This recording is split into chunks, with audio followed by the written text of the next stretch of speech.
Hey guys, in this video I will show you how to export Slack conversation without admin.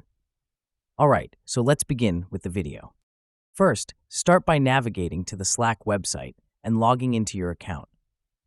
After signing in, you'll be taken to your Slack dashboard, your main control center for all things Slack.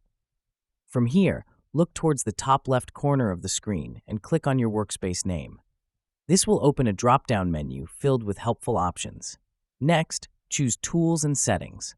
This section lets you manage and customize various aspects of your Slack workspace. Within Tools and Settings, select Workspace Settings. Even without admin privileges, you'll still find several actions available here. Now scroll through the options and locate Import/Export Data. This is the key step in the process. Clicking it will open Slack's data management tools, which include the option to export conversations. Now select the range you wish to download. Finally, click Start Export to begin the process.